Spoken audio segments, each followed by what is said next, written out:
কিন্তু স্বাভাবিক কারণ তুমি মেসিকে পছন্দ করবা, কিন্তু আমি মনে করো আমি রোনালদোকে দেখে আসছি বা পেলেকে দেখে আসছি বা জিকোকে দেখে আসছি। এখন ঘটনা হচ্ছে যে আমি কিন্তু মহানায়ক বলি আমাদের প্রজন্মের, খেয়াল করে দেখেছি এবং কোন একটা অনুষ্ঠানে বলছেন নো সালমানের চাইতেও আমি এগিয়ে রেখেছিলাম। কারণটাও আমি বলি উদাহরণ গবেষক, প্রভাষক এবং চিন্তাবিদ, ইন্ডাস্ট্রি নিয়ে ভাবতে ছেলেটা। দারুণ জুটি ছিল। আলমগীর ভাই, শাবানা ম্যাডামের একটা দারুণ জুটি ছিল। এরপর মান্না মারা গেল, এখানেও একটা বাড়ি খেলো। তার আগে আপনার সালমান শাহ একটা ক্রেজ তৈরি করেছিল, ওনার মৃত্যুটা চলচ্চিত্রে আরেকটা ভূমিকম্প। এরকম কয়েকটা ভূমিকম্প হতে হতে কিন্তু চলচ্চিত্রে এখন ফাটল ধরে। আপনি যে মানে সারা বছর আপনি বাংলাদেশ ইন্ডাস্ট্রিতে থাকবেন, এটা আপনি কি করে বিশ্বাস করেন? আজকে মান্না ভাই সুপারস্টার, মান্না ভাইয়ের মতো লোক আজকে হঠাৎ করে চলে গেল আমাদের মাঝখান থেকে। সবাইকে নিয়ে কাজ করতো, তার মধ্যে একটা ভালো দিক ছিল যে সে চাইতো যে আমরা ভালো কাজ করি এবং শিল্পীদের প্রতি তার একটা সম্মান ছিল। কে একটা কথা বলেছিলেন, সেটা হচ্ছে আমি জানি না কেন উনি জাস্ট মারা গেছেন। আমি তো যেটা হয়েছিল কি, আমি একটা জিদের বসে ওনার সাথে কাজ করেছি। উনি নিজেও আমাকে বলতেন আমি জানি তুই আমার সাথে কাজ করবি না, কারণ তোর সাথে আমার যায় না। আমি বলছি না, আমি আপনার সাথেই কাজ করব। তো সেই জায়গা থেকে ভাইয়ের সাথে কাজ করা, ভাইয়াও হাসতেন এবং ভাইয়া ম্যাক্সিমাম ছবিতে এই জন্য মৌসুমী আপু, পূর্ণিমা আপুকে নিতেন নায়িকা হিসেবে, কারণ আমার সাথে ওনার প্রেমটা আসলেই যায় না, একদম মানে অসম প্রেম দেখা।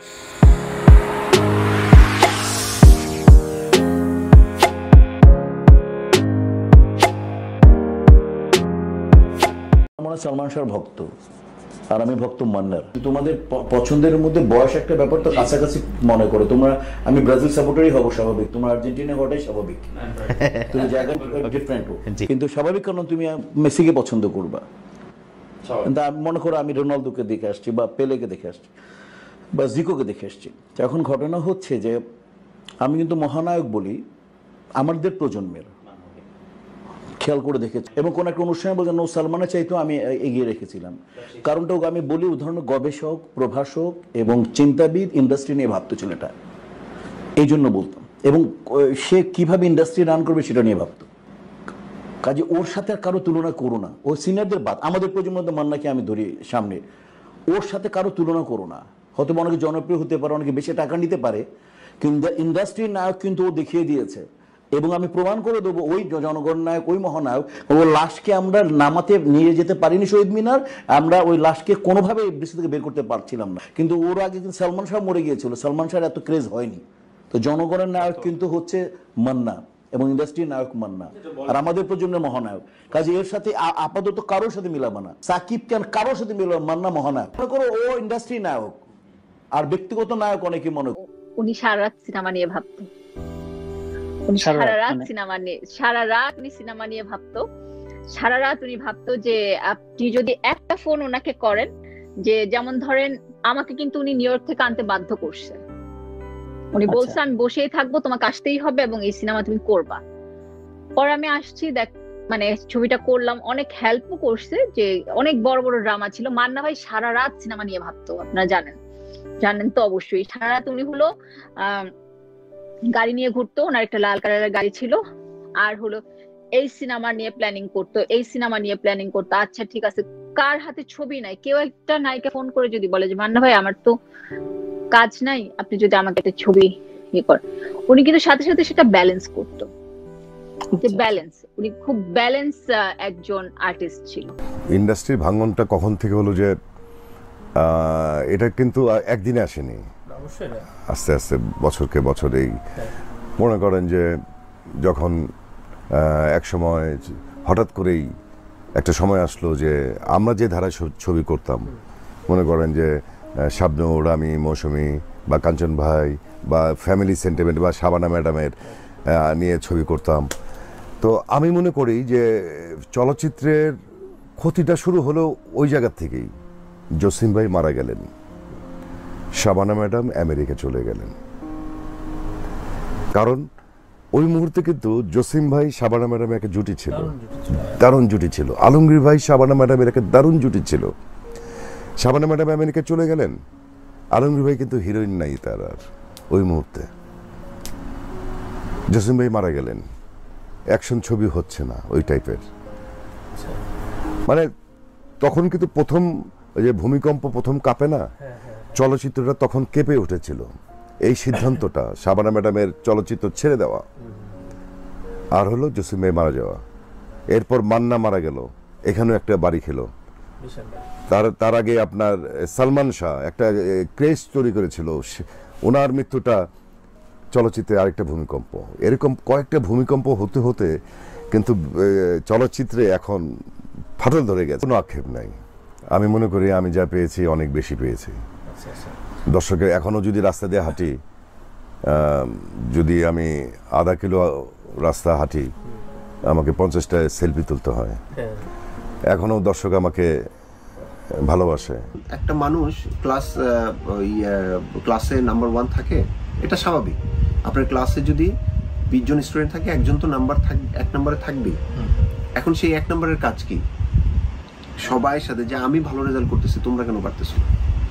তোমাদেরও তো উচিত আমাদের সাথে কাজ করা। এখন আপনি যদি 1 নম্বরে থেকে আপনি যদি ডোমিনেট করেন যে অমুক ডিরেক্টরকে যে আমি পরবর্তী সাইন করব, আমার এত টাকা দিতে হবে, এই যে ডোমিনেট করে পরবর্তী কাজের সাইন ইন মানি নিয়ে রাখা, অন্য আর্টিস্টের ভালো সিন হইলে সেটাকে ফেলে দেওয়া, যেই হোক, which is crime, 100% crime।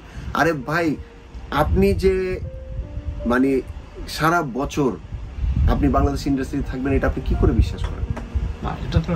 আজকে মান্না ভাই সুপারস্টার, মান্না ভাইয়ের মতো লোক আজকে হঠাৎ করে চলে গেল আমাদের মাঝখান থেকে।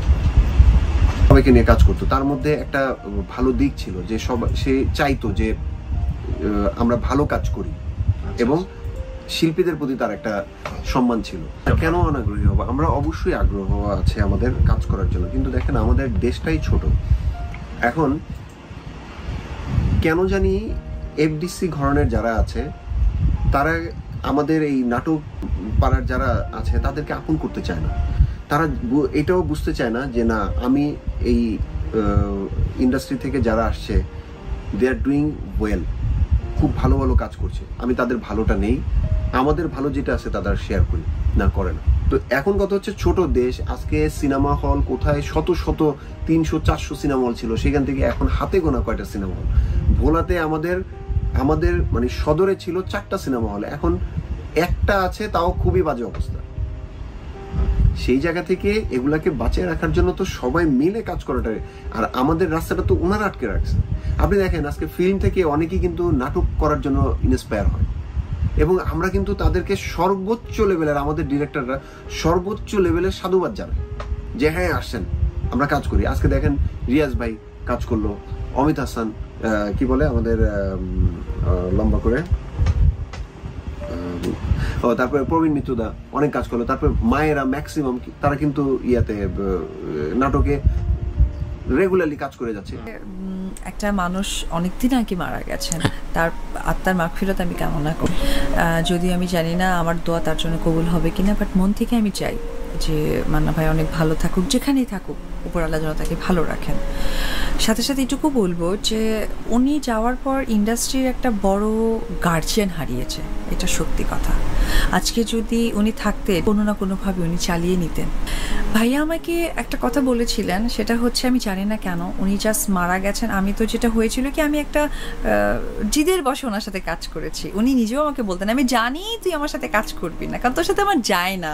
আমি বলছি না, আমি আপনার সাথেই কাজ করব। তো সেই জায়গা থেকে ভাইয়ের সাথে কাজ করা, ভাইয়াও হাসতেন, এবং ভাইয়া ম্যাক্সিমাম ছবিতে এই জন্য মৌসুমী আপু, পূর্ণিমা আপুকে নিতেন নায়িকা হিসেবে, কারণ আমার সাথে ওনার প্রেমটা আসলেই যায় না, একদম মানে অসম প্রেম দেখায়। তো ওই জায়গা থেকে উনি অন্যান্য নায়িকাদেরকেও দিতেন, তখন হয়তো বা ওই রকম প্রেমটা দিতেন, জিনিসটা ভালো লাগতো। তো ভাইয়া আমাকে লাস্টে আমি চাই না উনি মারা যাবেন। যে সিনেমাটার কথা বলছিলাম, গরিবের ছেলে বড়লোকের মেয়ে, ওই ছবিতে একটা সিন ছিল যে হাইকোর্ট আদালতের আর কি। তো এটা 7 নম্বর ফ্লোরে আমরা সেট ফেলেছিলাম। তো ওই দিনকে সামহাও কোনো একটা কারণ আমার মন খারাপ, তো ভাই আমাকে ডাকলো, ভাই আমাকে তুই করে বলতেন, আর মাঝে মাঝে আর কি করে বলতেন, আমার সিয়ামের সাথে তোকে সিনেমা করাবো, চিন্তা করিস না, বোম্বে ইন্ডাস্ট্রি তাহলে আমাদের ইন্ডাস্ট্রিতেও হবে, কাজরারে গান করবো, এরকম করে আবার হাসাহাসি করবো। মান্না ভাইয়ের তো অনেক ছবিতে, মানে বিভিন্ন ডিরেক্টরের ছবিতে মান্না ভাইয়ের লিপে গান গেছে আমার লেখা, কিন্তু মান্না ভাই তার প্রযোজনা সংস্থা কৃতাঞ্জলি থেকে যে ছবি করেছেন, আমি প্রথম ওই কৃতাঞ্জলির স্বামী স্ত্রীর যুদ্ধ এই ছবিটা পিএ কাজল পরিচালিত এই ছবিতে আমি প্রথম ওই ওনার ঘরে গান লিখি। তো ওই ওনার গানগুলো পুরো ছবির গানই আমি লিখেছি। শওকত আলী ইমনের সুর ছিল। একদিন হঠাৎ করে দুপুরবেলা মান্না ভাইয়ের ফোন পেলাম। মান্না ভাই বললেন যে বকুল ভাই আপনাকে তো আমি খুঁজতেছি, তো আমার ছবিতে তো গান লিখতে হবে। আমি বললাম যে আপনার ছবির মনের সাথে যুদ্ধ তো গান তো শেষ হয়ে গেছে, আমি তো যুদ্ধ জানি। বললো না না না আসল গানটাই রয়ে গেছে, ওই গানটা আপনি লিখবেন। আচ্ছা, তা আমি আসল গান বললো যে হ্যাঁ এটা আমার একটা গান রয়ে গেছে, এই গানটা আপনি ছাড়া এটা হবে না, কারণ এটা কাহিনী আছে। আমি বললাম কী কাহিনী? বলে যে এই ছবিতে আমার জেমসকে লাগবে।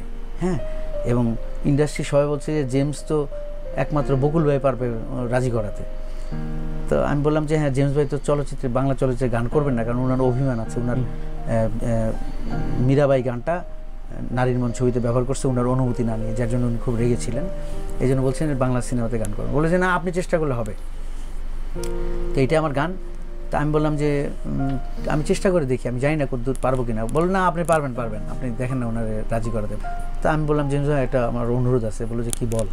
তা আমি বললাম যে একটা ফিল্মে গান করতে হবে। বলে যে না বাংলা সিনেমাতে আমি গান করি না।